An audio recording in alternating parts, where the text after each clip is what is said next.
This is one that I was very excited to hear as well. Uh, well, oops, is Heuristic Park, why we can fake it until we make it. So our presenter, Eskimo, is going to share on these topics. Why do we believe in fake news? And what are news silos? And more topics.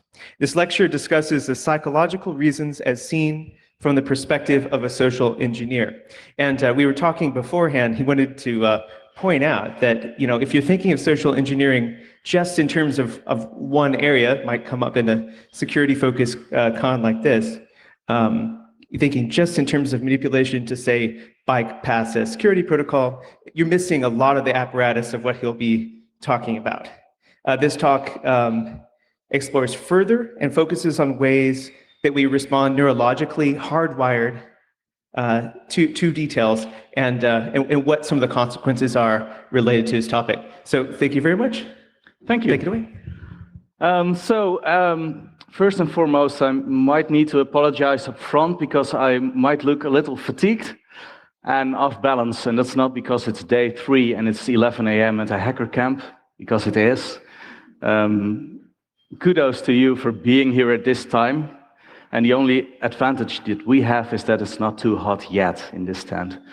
So with me, it's actually medical. I'm suffering some post-COVID things, so if you see me wobble around a little bit, that's medical, and it's okay. I'm fine, but it looks a bit funny sometimes. That having said, I can fully adhere to what you said. Wear a mask when asked, protect each other. Be careful, because COVID is not over. So, that being said, a small introduction, and this is very scary for me.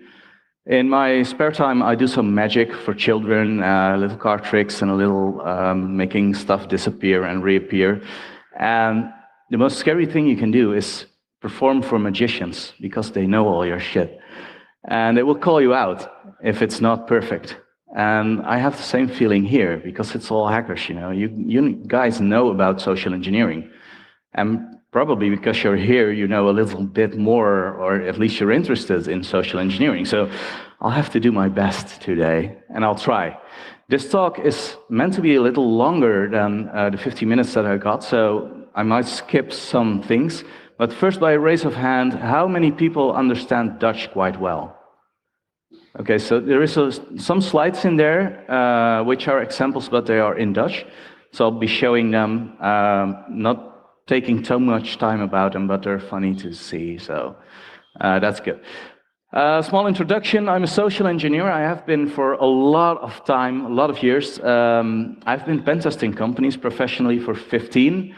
After that, my face got, on too many wanted posters, and I had to stop doing that because, well, if you show up and people say, hey, that's the guy from last time, that is problematic, also for the rest of your team still conducting the test. So I decided to go and teach, and that's what I do at this moment. Furthermore, I'm a researcher.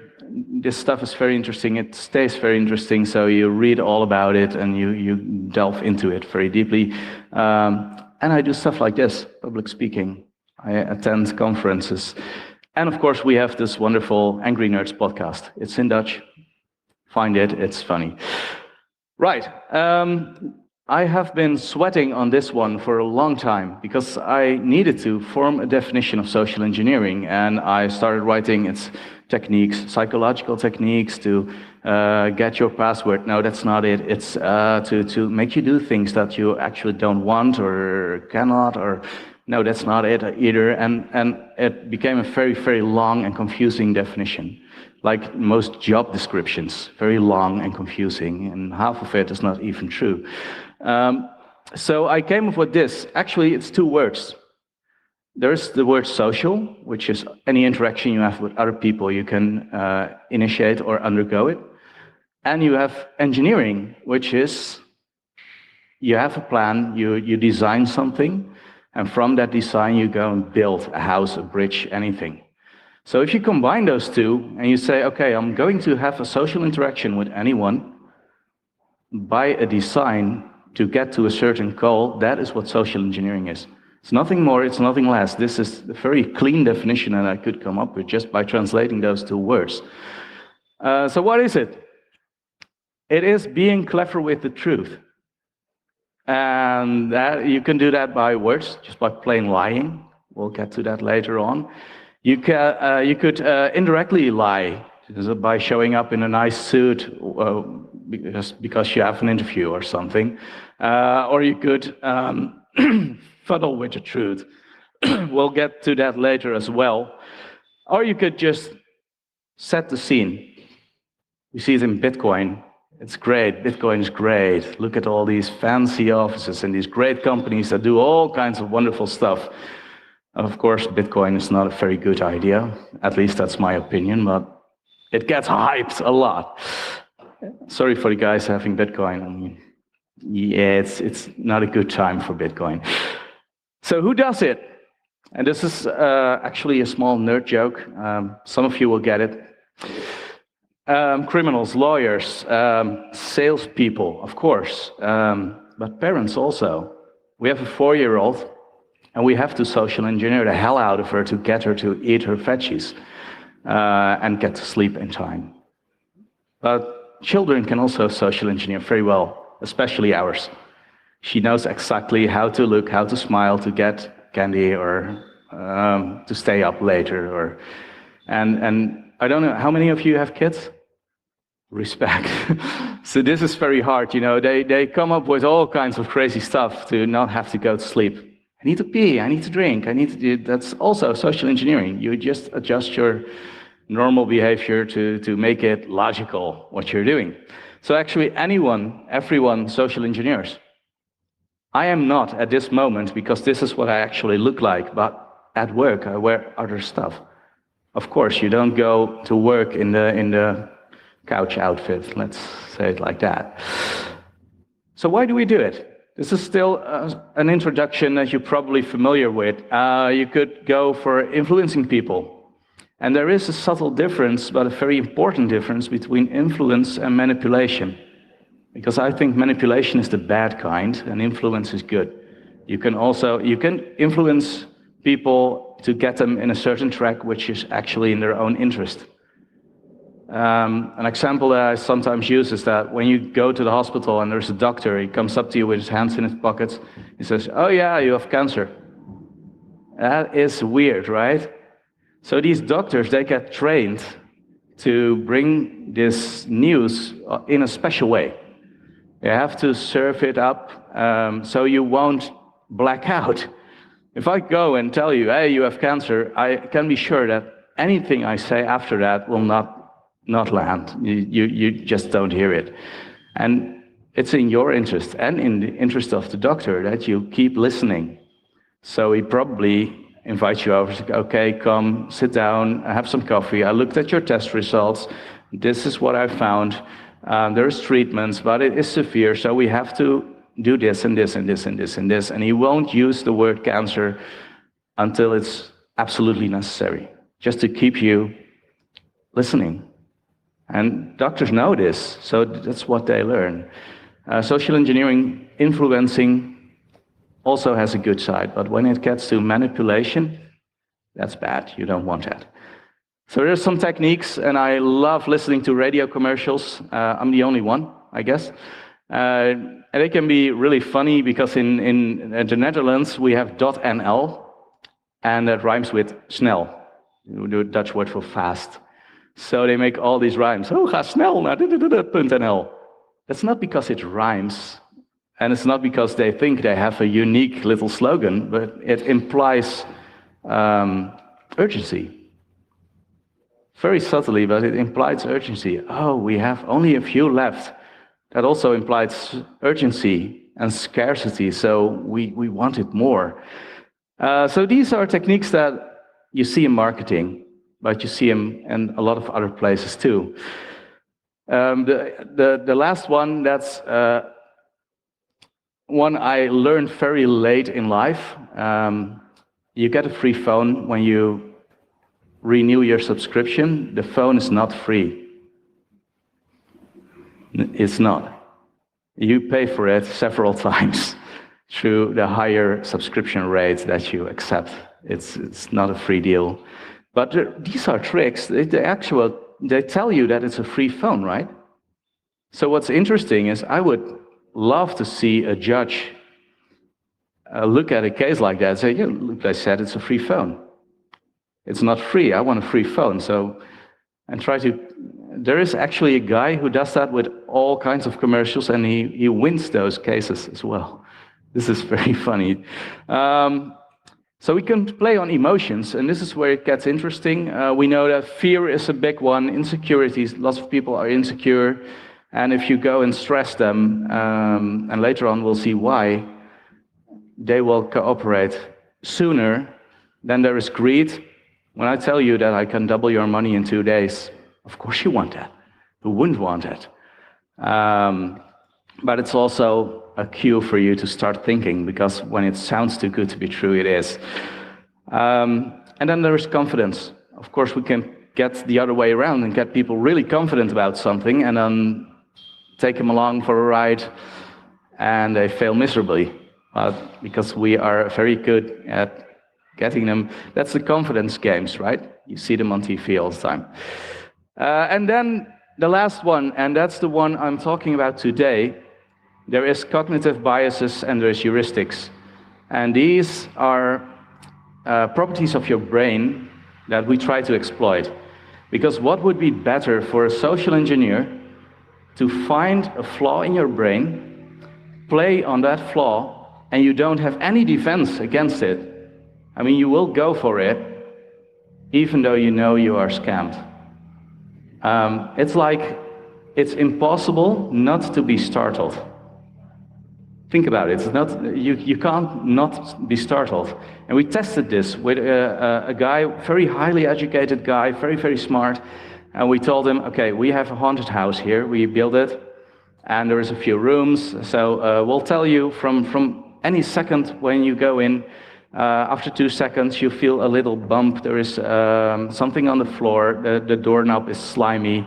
There is like fake spider webs, and there is stuff, and there is wind blowing, and an evil sound, and you hear this and you hear that. And after exactly 7 seconds, a guy in a black suit on the floor will grab your ankles. 7 seconds. So just go in there and count. 1, 2, 3. And it was impossible for this guy not to be startled.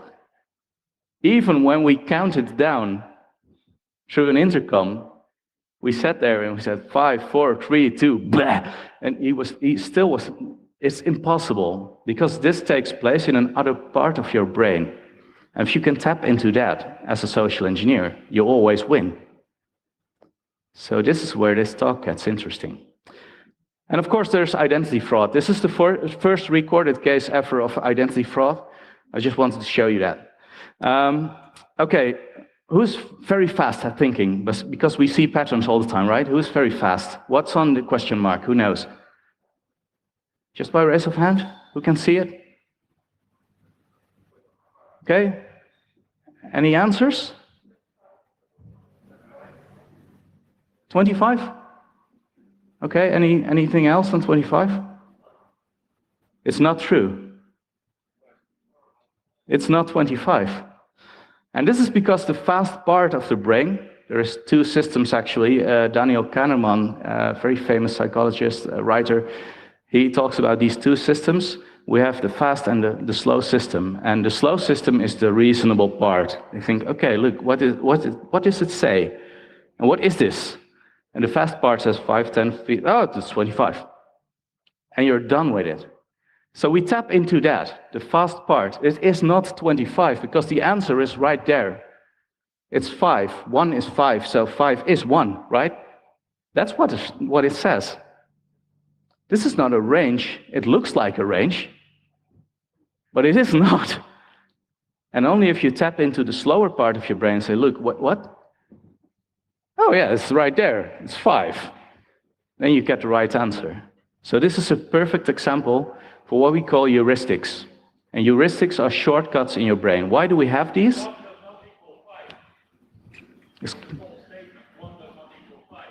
It does not. It says so. Oh, yeah, of course. Mathematically, this is incorrect. True, true. But for this example, it is because But okay, I should have said 1x or something, so I could move either way with it. You're right. Very, very sharp. Okay, so why do we do this? The brain has an energy saver. And lucky for us, because if your brain would be on all the time and in thinking mode, it would consume about a quarter of your energy. And for something that has a weight of only 2% of your whole body, using a quarter of your energy, that's a lot. So your brain taught itself to go into saving mode. And saving mode is very easy because we have all these heuristics. We see a range. We say, oh, yeah, I can see that. That's 25. I don't have to go and calculate. I don't have to go and check. I see it. It's right there. I see a pattern. And this is what the brain does. Also, the brain has, they call it neuroplasticity. It forms new paths between your neurons. And when you do that often enough, they become common sense. Later on, we go into the guys that deny COVID and stuff like that. That has a reason. No one is that stupid, right? I hope. Okay, so there's a few of those, and some of them are very funny, and some of them are not. Actually, they're all not, but some are, you can laugh about them. The expert heuristic. If there is an expert and we know that he is or she is, then we believe him. If the doctor tells me that something is wrong, I believe him. If my garage tells me there is something wrong with my car, wrong example maybe, but doctors normally you trust. So there's the consistency heuristic. It's all about when you see something often enough, you see it there, and you see it there, and you see it there, and there's several sources, and they all say the same. Well, it should be true, right? That's the consistency heuristic. Then there's a bandwagon heuristic, and that's everybody does it. Who of you has WhatsApp on their phone? On a hacker camp? Are you kidding? Okay, who has Signal? And who of you has trouble convincing their family and friends to leave WhatsApp alone? Almost everyone, right? And what's the argument you always get? Yeah, they all have it. I won't miss out, because if I don't have WhatsApp, I can't message all my friends. So I have this discussion with my dad. He says, yeah, all my friends are on WhatsApp. I said, you have only 2 friends left. The rest is dead. He doesn't like that argument, but it's true. So there's no reason for him to be on Signal. But I couldn't win that argument. As a social engineer, that's very frustrating, so I found another way to win it, even though his argument was valid in his eyes. I said, okay, so you don't want any pictures of your grandchild. Now he has Signal. That's very good. That's the bandwagon heuristic. Persuasive intent is actually the reverse. I have this very strongly. If I see a salesman, something with a plastic smile and, hi, hello, I recognize all these techniques, and the hairs in the back of my neck, they just stand up, and I'm like, okay, fuck off. That's the persuasive intent heuristic. And on the expectancy violation heuristic, that's I have a slide to illustrate that. It's very funny, but it's in Dutch. So this is the expert heuristic. In the old days, this was the expert. He was on a square in the market, and he was there, and this was the doctor, right? He said, oh yeah, you're sick, we'll just let some blood out, because your blood is probably sick, we let something out, and then you'll be fine. And take this, it's only 4 pieces of gold, but it helps against everything. Sounds a bit like a guy that comes over to your office and said, look, I have the problem to all your network solutions, right? All your network problems, right? I said it right. I have the problem to all your network solutions. But this guy has a nice silk tie, and he comes over to you and says, look, if you buy this, you have no further problems. This is a super modern firewall. And it's smart, and it has blockchain. Recognize this? These guys. But it's the same as this guy. So I have some experts here. Any opinions? Who is the real expert? We have this guy from a Dutch commercial, long time ago. Wij van WC Eend adviseren WC Eend. Expert? No? Okay, then person B, the guy from Twitter. Expert? No. Okay, C, that's a guy, that's an actor with a white coat. Pretending to be a dentist, no. Remember that guy with D? Remember him?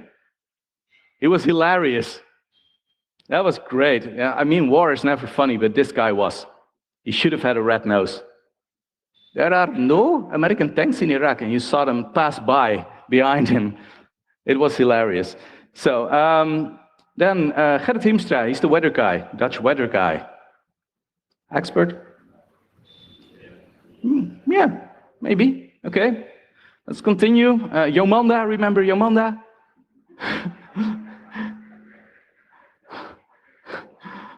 You're all healed, if only.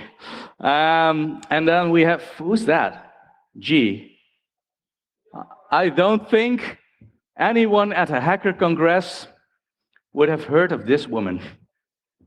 Rian van Rijbroek, expert? Well, maybe an expert social engineer. We don't know. But the true expert is Gerrit Hiemstra, the weather guy. He has 2 masters and 5 bachelors in all kinds of climate studies. He knows a lot about his work. And the fact that he comes on TV and very casually tells you that the sun's going to shine tomorrow doesn't mean that he is not very, very, very smart, but because he is. Okay, and then context is also very important. I know a lot of PCs, computers, cybers. I know a lot of cybers, you all do know a lot of cybers, but don't let me do that. Because that will not play out well. So then there's the consistency heuristic. I told you about this already. It is about fake news, and when you read it over and over and over and over again, it might become true for you. The danger is that we form bubbles. The algorithms of Facebook, Twitter, and all the other stuff there, they are meant for only one thing, to keep you on their side, to keep you watching, reading, looking. And they can do that by only one way, and that's by showing you more of what you already like. So they choose for you what news you get to see. And you don't get to see any contradictory news because you don't like that and you might just close your browser.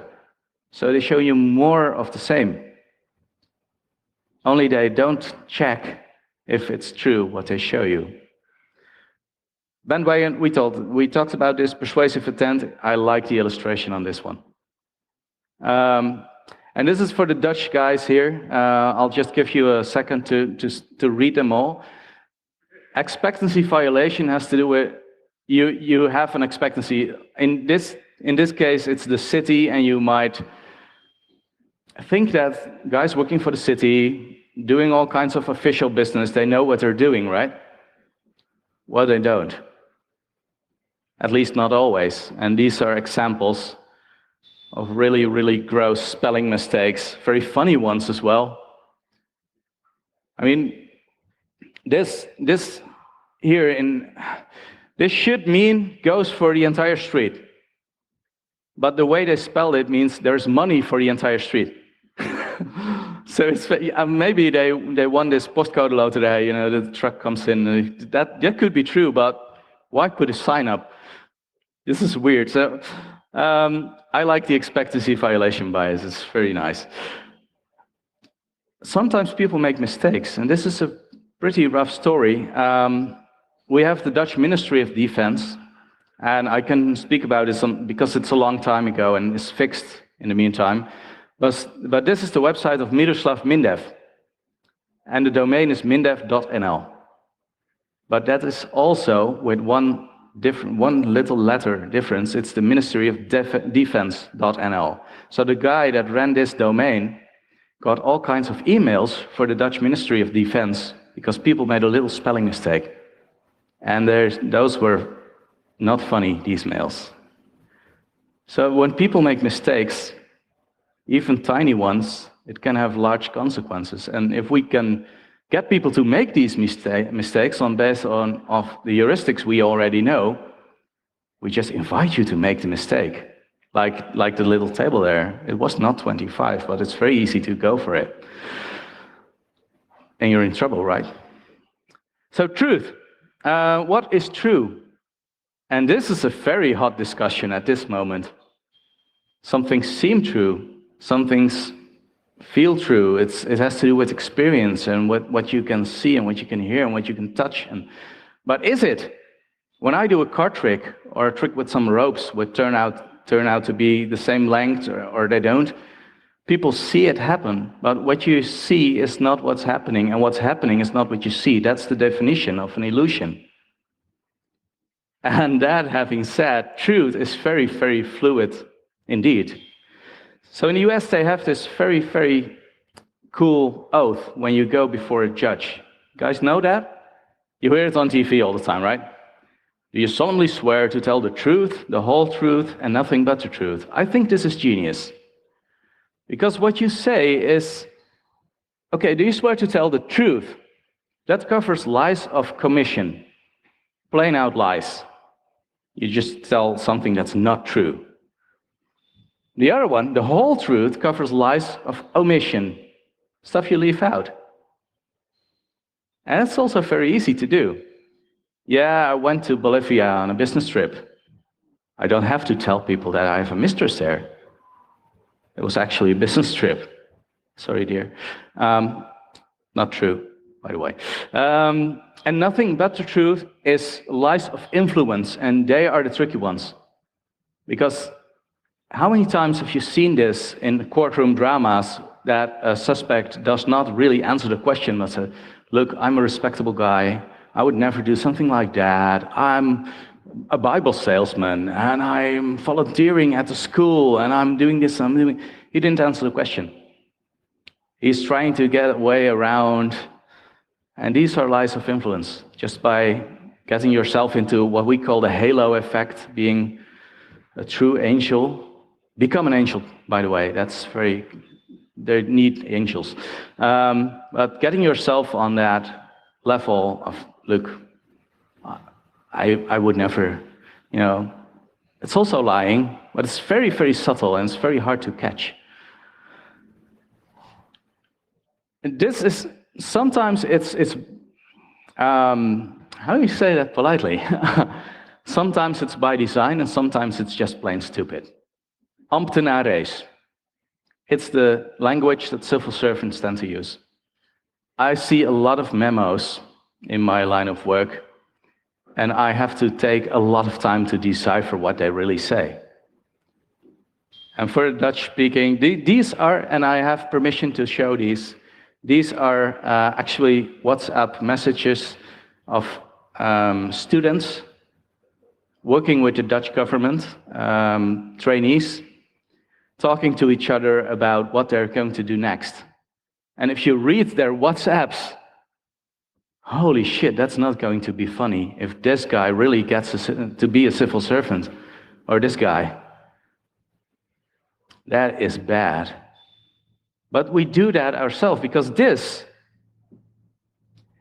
is part of the ambtenarenwet.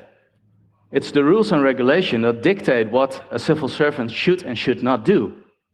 Look how that is written. Could you expect for any normal person to know what this says exactly? With all the ins and outs? You need a lawyer for that. You can't do that. And that causes a lot of mistakes as well. And then, this is a favorite of mine. It has been decided. Leid onder vorm is in Dutch. I don't really know the English translation for leid onder vorm because I'm not a grammar student, but passive tense? Thanks. Passive tense. So you say, well, it has been decided. And so what has been decided? By who? When? What were the parameters? What were you guys talking about anyway?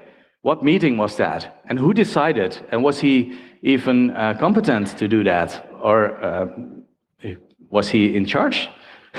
Anyway, No, it has been decided. We talked about it, and so be careful when you see this in a memo. Always try to get things very clear, and my colleagues hate me for it because I always return their memos. So I don't know. I don't understand. Just be clear and short. If you can't put it on the back of a coaster, I won't read it. They hate me for that. That's true. Then there's critical thinking. This is a problem we have a lot these days, but I saw it on the internet, so it must be true. I saw it a lot of times on the internet. Oh, that's a consistency heuristic, right? But if you're in a certain bubble and things get filtered out, you don't know what gets left out of your bubble. It's a very dangerous thing to do. Anyone can learn to be a critical thinker, but no one seems to be or do so because it's inconvenient. You need your system too, the slow system for that. And that takes a lot of energy, which we don't always have. Not the time, not the energy. So that's a problem. There is a drug to help you. So you could take this, if any of this comes your way, and this is a grain of salt. So think about that. When you hear some ravel and it comes over you like a thunderstorm, take this grain of salt, take a step back, go and use system 2. And if you're too fatigued or pressed for time or whatever, just don't do it. So look, I have to look at this more closely. I'll get back to you. Don't let them suck you into it. New silos are very dangerous. This is where the consistency heuristic lives. I told you about this, the Facebooks and the Twitters and Instagrams, they want you to stay on their page. So they will always tell you what you want to hear, not what you should hear. And they tell all your friends too, and they select friends for you to see in that same bubble. That's very dangerous. We tried this with several accounts. We made new accounts, and we posted just one remark on Twitter at one account and the other. And one was for Trump, and the other was against Trump. And we left the accounts alone. And after a while, we looked at their separate timelines. That was horrifying, the differences that you see, and the truth in quotation marks that they try to tell you. Because actually the one that was quite positive about Trump got a lot of, this is true, and this is true, and this is true, and Trump is a great guy, and you would almost believe it. And the other one was exactly the opposite. It can't both be true, right? This guy says it very well. If you want to take a picture of the screen, this is the picture you should take. He says these bubbles, you don't get to decide what gets in or out, and you don't know what gets left out. This is a very, very strong remark. And always be aware of this. Thanks. So, you have an opinion, right? That's great. These guys, if you know Dutch politics, these are the most left guy and the most right guy. And they try to make you believe that there is such a thing as left and right, which there is obviously not. I mean, you can be all for climate, and we have to save the climate, and I think so too. But you can't be against a lot of other things that we also need to just only save the climate and only give money to poor people and be very, very, very left. And that it's ridiculous. You have to keep thinking about each separate problem and try to get to the bottom of it. A lot of people don't get that, but I've looked into this, and Daniel Hoffman has made a diagram. And I thought I could use that to illustrate what I mean. So if you take a core quality, let's say we have mobility. You want to get from here to there, and maybe you work a long way from home, so you need a car, right? But a car comes with problems. If it's too much, we have pollution, we have traffic jams, we have all these things. So we need to mitigate. We need to find some ways, and that could be anything. We could make bigger or better roads, or more roads, or less cars, or try to spread traffic over a period of time. Or there's a lot of things we could talk about to mitigate the problem that arises from mobility. But if you go too much the other way,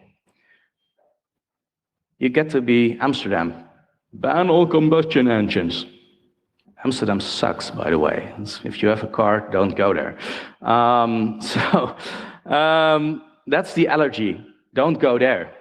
And what we see is when you have a debate about things, best do it in the green zone. This is what we actually want.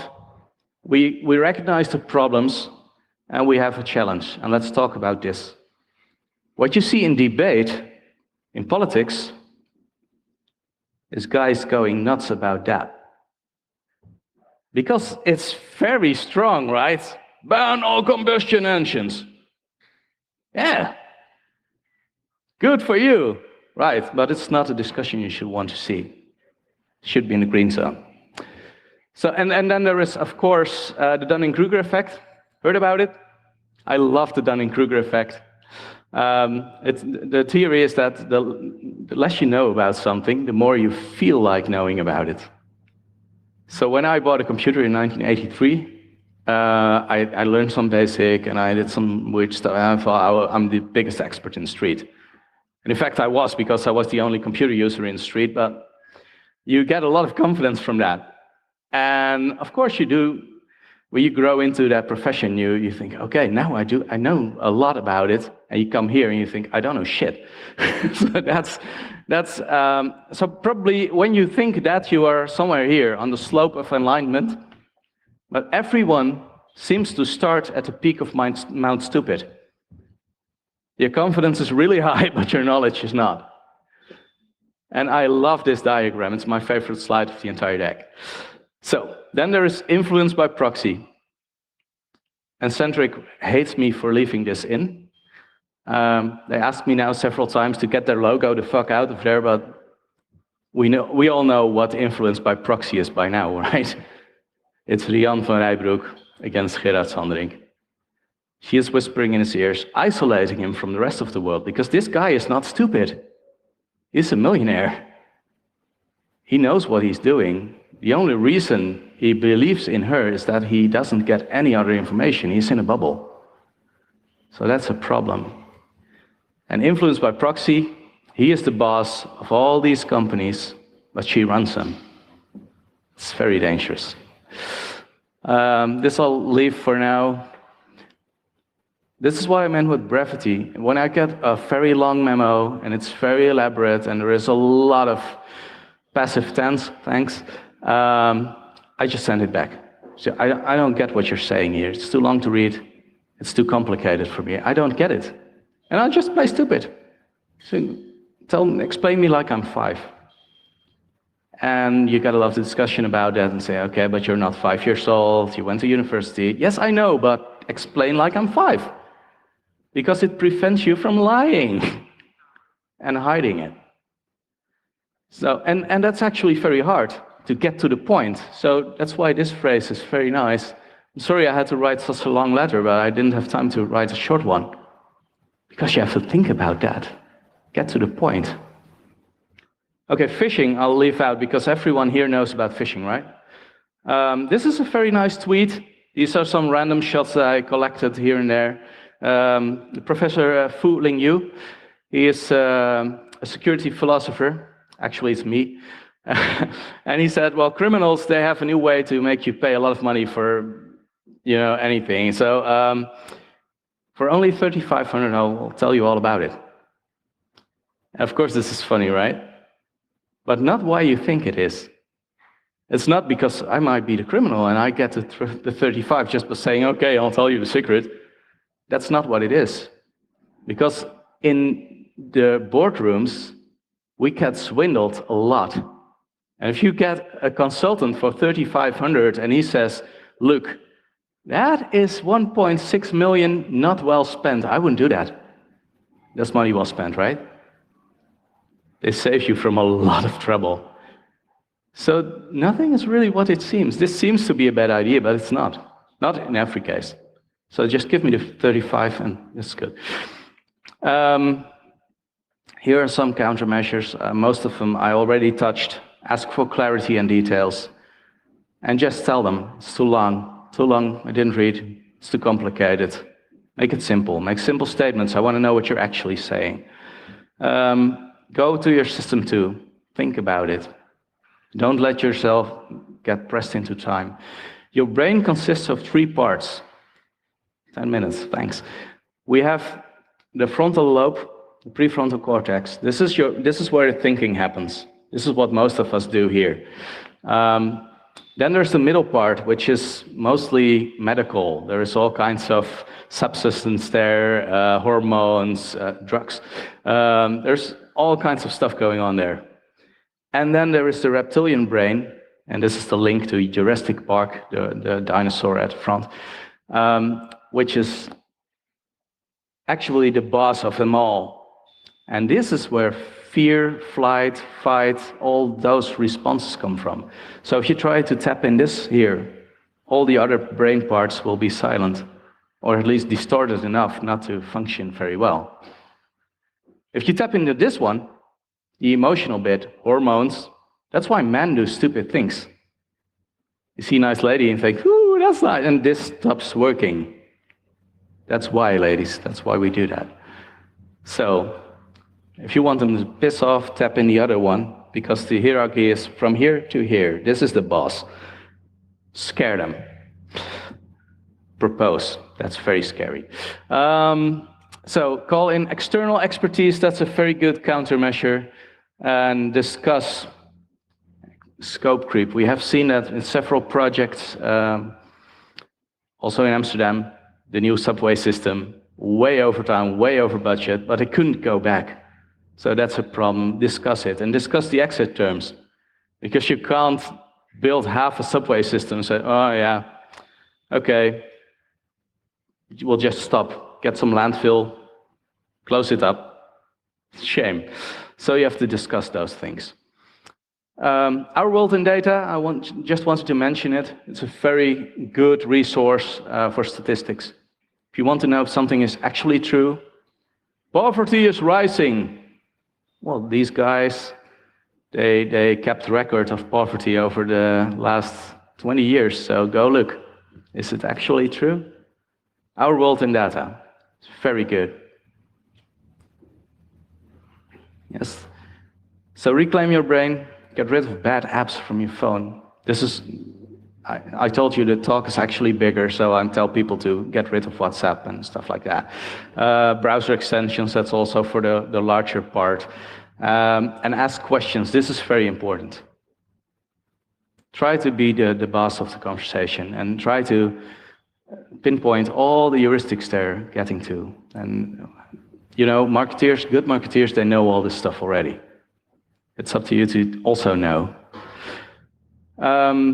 Task segregation, we also know. Communicate. This is important as well. If I social engineer someone, let's say I want to get into this complex here, and I don't have a ticket, and I go try it that way, and I make a lot of fuss, and they send me away, and I'll try the other entrance, and they don't know about me, it might work.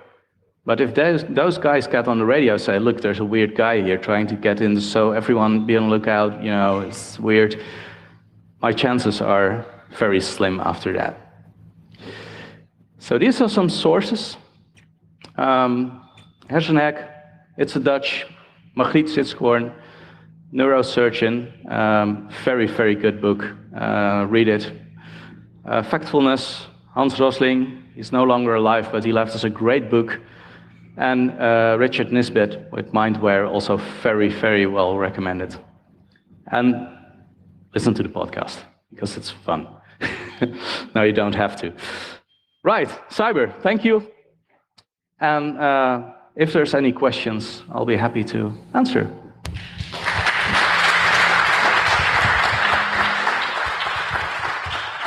Great. If you have a question, please line up by the microphone in the middle. And first, we'll check with signal. Okay, none from the internet right now. Why don't you go ahead and start with the first question? Thank you at first for the talk. It was very interesting and I learned a lot. I was wondering about the principle of people which are in extremely bubbles, but they know but they think everyone else is in a bubble. So they know the theory about bubbles, they know the theory about how you get the information you want, Yes. but they think they're the only one with the truth and that everyone else is being lied to in the bubble and etc. And like, for example, the flat earth people, some things like that, like the most ridiculous truths, but still they know all the theories which are being discussed, but they can't seem to apply it to themselves. They use it to discredit everyone else. Can you have you some tips? Of course. These are complot theorists, and this works exactly that way. There's bubbles, and they get served all the stuff they want to hear. And sometimes some little proof seeps in. Like we have a picture of the Earth, right? It's not flat, but they just deny that. Say, look, but you're all out to get us. I see this the entire day, and everybody's telling me, and so you must be wrong. And that's what's happening. And if your bubble gets large enough, you tend to be, these neuropaths, the new paths that you are creating by constantly seeing the same and the same and the same over again. These paths are very hard to break. So this is what happens. Most curious in is like they tell, so they know that bubbles exist. They know that, oh, you're in a bubble. Of course, yes. Why can't they mirror that to their own situation? Why? Because if I get a new theory, like if I hear this and I wouldn't know about it, I think, oh, maybe this applies to me, maybe this. But how can you know that it exists, but then not applying it to yourself? That's the thing. Like I'm wondering what happens. That's called confirmation bias, and you are naturally inclined to always look at what supports your belief. So things that don't support your belief, they don't feel good. Because nobody likes to be wrong. So I have some pieces of information, and because of the bubble, I have a lot of this, and there is this. And it just doesn't feel good. So I'll try to find some reasons to deny it or ignore it or whatever, because, and that's confirmation bias. You're always looking for confirmation, what you already think is the truth. It's a natural tendency. It's one of the heuristics. And we just have time for one last question, if it's somewhat brief and direct, concise, like he was advising. I'll try. Thank you for the talk. Can you talk a bit about how you got started with social engineering? Excuse me? Can you talk a bit about how you started with social engineering? Oh, this is a very long story, but if you guys like, I'd be over there somewhere, or we'll find a nice spot, drink some water, drink water, and just find me here, and we can talk some more if you like. And given his expertise, you should engage to see what it's like to be social with a social engineer. And with that, let's thank him again for It's amazing talk. horrifying, I can tell you.